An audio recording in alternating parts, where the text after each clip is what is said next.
Hi David, great to finally meet up with you and begin doing some work on your swing one-to-one, where we can physically get you in the positions that we want rather than just trying to sort of convey all the key points online via the video. So I think you had a good session, you seemed to enjoy it. You certainly benefited towards the end. The ball flight was much improved, which at the end of the day is the key thing for any swing change that you make. As per the email, the key points that we covered during the session were to, first of all, at setup, think in terms of turning both feet at approximately 20 degrees. At the start of the session, at face on, we had the feet a little bit too square. And we look at the position we started in here, very square with the feet, knees are tucked in, and as a result the hips can't turn freely enough. There's a little bit of a move off the golf ball early, and there's a little roll onto the outside of the right foot. Towards the end of the session, this wasn't as turned out with the feet as much as we had, because we're focusing on other things, but now we've turned both feet out a little bit. I'd like to see them perhaps a little bit more than that, maybe double what you're seeing on there. The feeling was that sort of, we use the term duck feet, or you can imagine Charlie Chaplin, sort of 10 to 2 with the feet. That would be a nice position. Repositioning the knees, freeing up the hips to turn on a tilted angle, allowing you to make a more stable takeaway.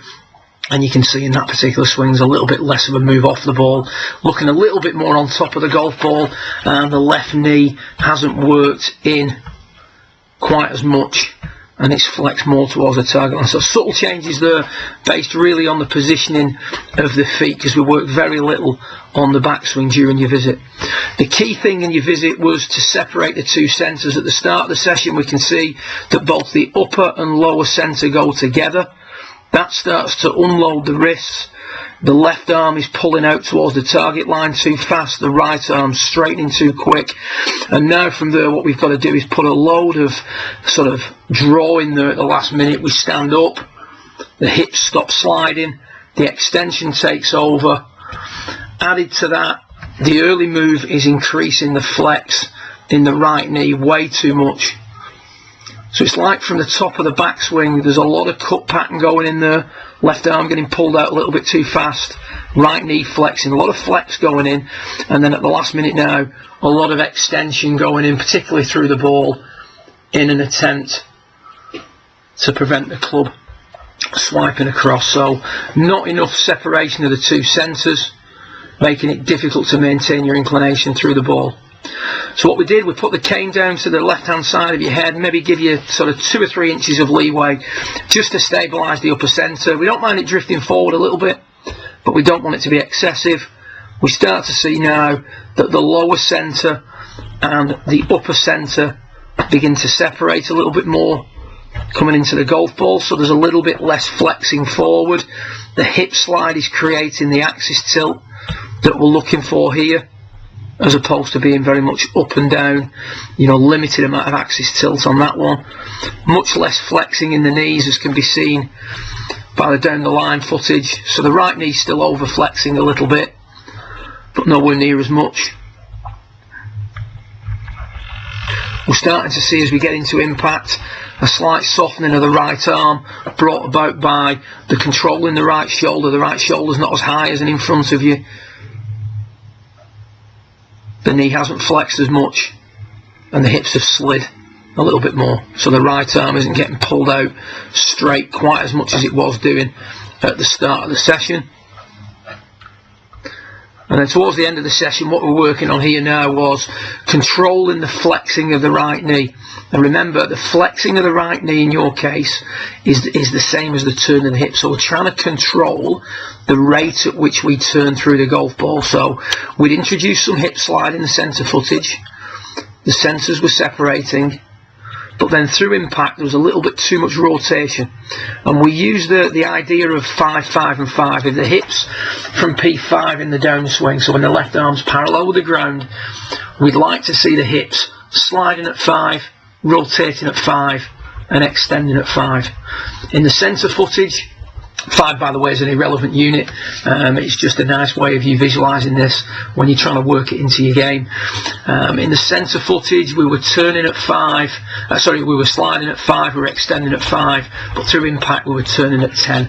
So no amount of hip slide was going to make up for that. If we look at it now from face on, much more separation of the two centres. Left knee gets out in front of the ball more, much more axis tilt coming into the golf ball, and on the way through, much more tucked, as opposed to flex forward. As you can see there, that's the sort of, the flex has gone in. If you look at the lower body, that's the early part of the downswing, and then the extension has gone in to prevent things getting sort of pulled across the ball too much. You see here now, you're much more of a linear look where the hips have moved forward throughout the course of the downswing. And we just play these through to the finish.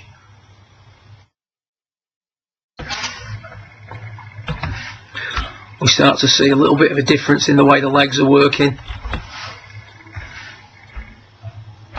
Okay, so the hands are coming out.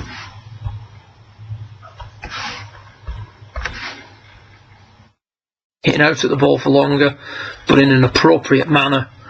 And you can see that as your hands exit the body, your inclination to the ground has been maintained much more and has gradually improved as your ability to turn, extend and tilt at the correct, or turn, extend and slide at the correct rate has improved. Remember, at this point in the swing, hip slide is in this direction, and the more hip slide you have, the more inclination to the ground you can maintain. So in the finish, the right tilt, which is towards the golf ball, is the hip slide. So you've got to think of the hip slide in a 3D manner, as opposed to just sort of throwing the hips at it from the top of the backswing. If you wanted to sort of simplify that for when you go out and play, particularly in the through swing, the feeling would be that you're maxing out the right tilt in the finish. So as the hands are exiting the body, there's more right tilt. That's improving your inclination to the ground. A huge improvement in the way the legs are working at that point in your swing. And you can see on the bottom footage how much more tucked underneath you look. Not because we've necessarily tucked the hips under more, we didn't need to do that, but we've got the hips turning and sliding as well now, which is keeping that right shoulder down and allowing you to hit out at the ball in an appropriate manner. Good luck with it. If you have any questions, feel free to drop me a line or give me a call. Hopefully things are progressing nicely and the golf's getting back on track. Remember, when you've got driver in your hand, we want the same mechanics, we've just got to do it for longer. We don't need to do it anymore. We don't need to do anything different. Instead of doing it, let's say, for 2 seconds, we've got to do it for 3. Good luck with it, and I look forward to working with you again in the coming weeks. Well done.